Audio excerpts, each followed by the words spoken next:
vamos a basar, que es el Salmo 14. Un salmo un tanto fuerte en su inicio y esperanzador en su final. Repito, Salmo 14,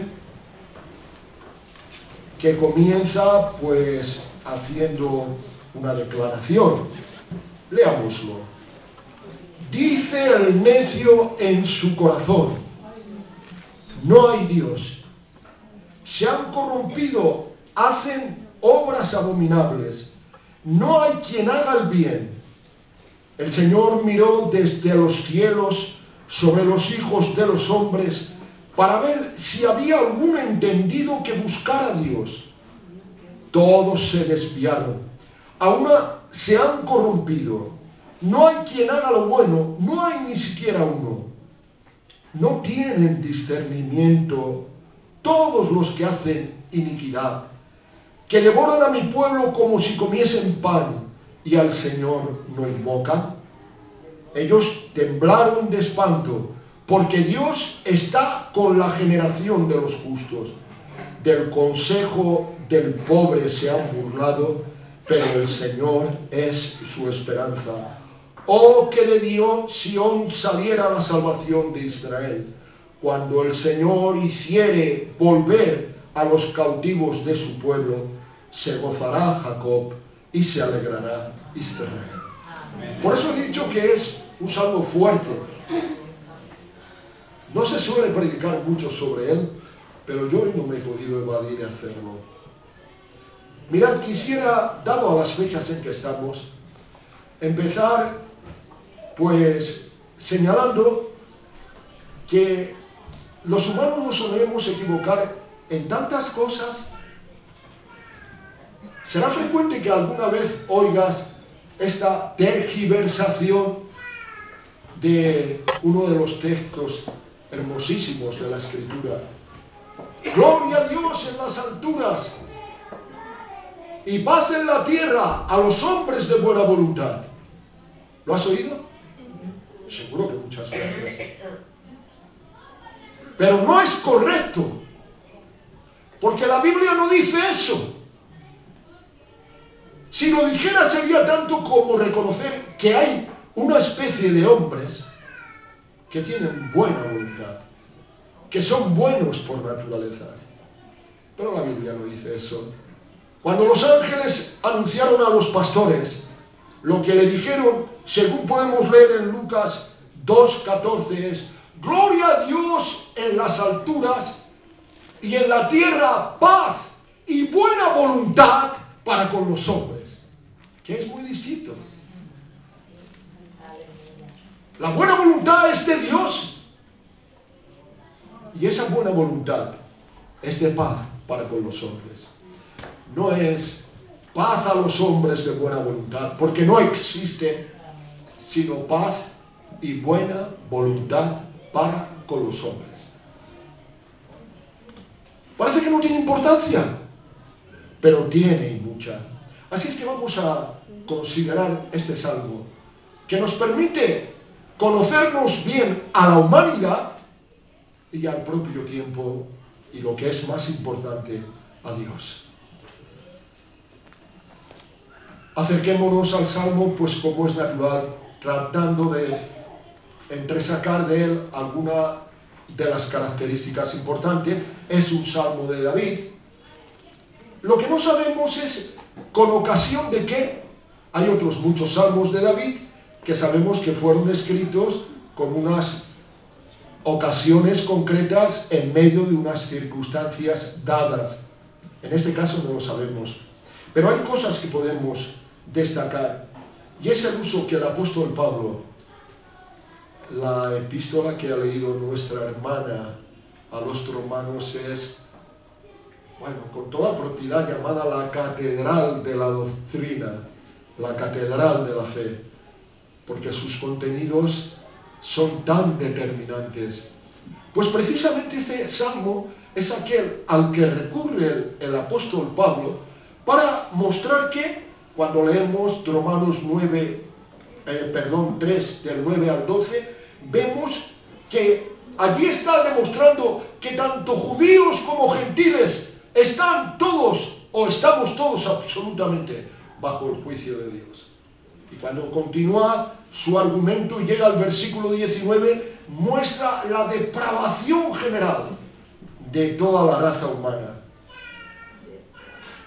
Cuando observamos el libro de los Salmos, vemos que desde el Salmo 3 y hasta este 14, con la excepción del 8, David está hablando de sus enemigos particulares, aquellos que sin causa, sin razón le persiguen. Pero cuando llegan al 14, ya no se detiene en sus particulares enemigos, sino que extiende la depravación hacia la humanidad, toda sin ninguna excepción.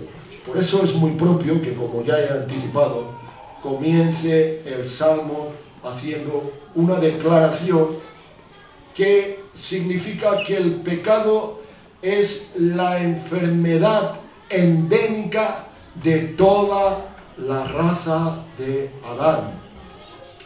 Dice el necio en su corazón: no hay Dios. Esta es la primera declaración.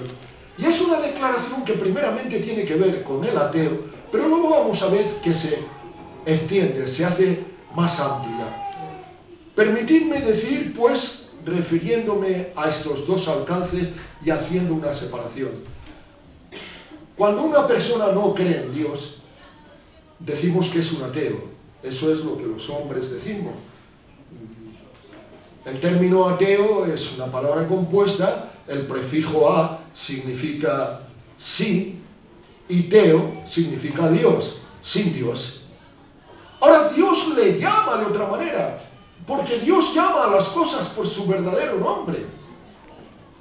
Y cuando dice o hace referencia a este tipo de persona, no le llama ateo, le llama necio. Dice que es una cabeza como que no tiene cerebro, que carece de inteligencia, que le falta lo esencial. En realidad el nombre que aparece es Nabal. Yo creo que todos recordáis la historia de Nabal, aquel hombre que no quiso proveer a David después que David había cuidado de sus rebaños y le había librado de muchos peligros, y que puso a David en la situación de tomarse pues una especie de venganza. Es que si no hubiera sido por la esposa de Nabal, Abigail, que era una mujer sabia, realmente las cosas hubieran girado mal para Nabal y también para David. Está hablando de alguien, el significado de Nabal es desmayo, muerte, decadencia, como la hoja de la flor que se marchita. Y así, aquel que no cree en Dios, que niega la existencia de Dios, es como un esqueleto que se mueve. No tiene vida, no tiene razón, ha perdido toda la savia, ha perdido todo el entendimiento. Ha sido desprovisto de sus facultades racionales, ¿no? Porque hay ateos que son muy inteligentes, humanamente hablando, pero han desviado la razón de tal manera que se ha pervertido, se ha deformado y que ha perdido realmente la orientación. Sería preferible que el hombre creyera que él mismo no existe, a que pensara que no existe Dios. Habría más fundamento para ello, porque los hombres, ha habido tiempo en que no hemos existido. Hay momentos, la tercera parte de nuestra vida se pasa en la inconsciencia, sumidos en la inconsciencia, dormimos. Llegará un momento en que seremos introducidos en otra forma de existencia, de manera que sería mucho más lógico pensar en que el hombre no existe que pensar en que Dios existe, porque Dios es la causa de todo lo que existe, es sin principio, sin fin. Dios nunca duerme, en Dios nunca decaen las fuerzas. Así que evidentemente, como he dicho, vuelvo a repetir, sería más inteligente pensar que uno mismo no existe, tener que como en la obra de Shakespeare poner en boca de uno de los dramaturgos, pienso, luego existo. O sea, tratando de convencerse a uno mismo de su propia existencia, que pensar que Dios no existe. Cuando se produce este hecho, la negación de Dios, hay evidentemente unas consecuencias. Si uno entenebrece su razón, va a entenebrecer sus hechos. Su vida va a carecer de sentido, de lógica. No va a ninguna parte, no tiene ningún fundamento. Sus elecciones son erróneas. Y finalmente, a este respecto, antes de pasar al sentido más general, cabe decir que la finalización del ateo será la gran frustración. ¿Por qué? Porque en el mundo hay muchos ateos, pero en el infierno no habrá ninguno. No os asombréis. Todos los que estén en el castigo eterno no serán ateos, porque habrán visto a Dios.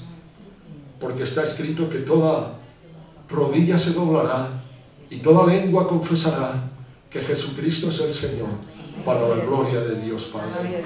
O sea que los que hoy niegan la existencia de Dios dejarán de ser ateos en aquel lugar de condenación donde el gusano no muere y donde la llama no se apaga, que mal han llamado por el latín infernus, pero que en realidad la Biblia le llama el lago de fuego y azufre.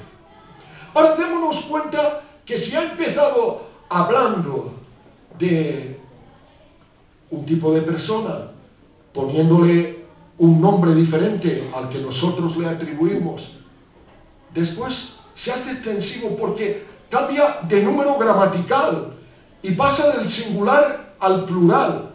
Ha hablado, dice el necio en su corazón, no hay Dios. Ha hablado en singular, pero después pasa al plural cuando dice, se han corrompido. Hacen obras abominables. No hay quien haga el bien. O sea, tanto por cambiar el número gramatical como por la inclusión que se hace en cuanto a la carencia de obrar el bien, se hace extensivo a toda la raza, absolutamente. Y hay tres cuestiones que Dios manifiesta por las que se hace, pues, esta maldad. ¿En qué consiste esta maldad? Primeramente, su naturaleza nos lleva a señalar, y atención, porque esto también es para ti y para mí, los creyentes, que en todo pecado, y la Biblia dice que toda injusticia es pecado, que todo lo que hay hoy día, tantos que se ríen del pecado, escrúpulos del monje medieval, no. La palabra pecado es una que significa fallar al blanco. El que sabe hacer lo bueno y no lo hace, le es contado como pecado. Pecado es fallar con el propósito de la vida. Pecado es fallar con cada acción que cada día de la vida nos presenta. Y cuando sabemos hacer el bien y no lo hacemos, estamos cometiendo pecado. Y en cada pecado hay un grado de ateísmo, un grado de necedad. Porque cuando sabemos que Dios quiere una cosa y nosotros hacemos otras, ¿estamos siendo sabios? No, estamos siendo necios. Estamos, en cierta manera, negando a Dios. La naturaleza misma del pecado encierra, aún para los creyentes, cierto grado de ateísmo. Su alcance, pues cuidado. Un toque de atención para ti y para mí, como bien estamos diciendo. Decimos que somos creyentes, vivamos como creyentes. En todo. ¿Qué es lo que Dios espera de ti? ¿Qué es lo que Dios espera de mí? Si realmente defraudo, no defraudo a Dios, me defraudo a mí mismo. Porque cuando no hacemos el bien, estamos quitando honra a Dios, pero en realidad no estamos quitando honra a Dios, sino que nos la estamos quitando a nosotros mismos. Nos estamos apartando de la dignidad que Dios nos ha conferido.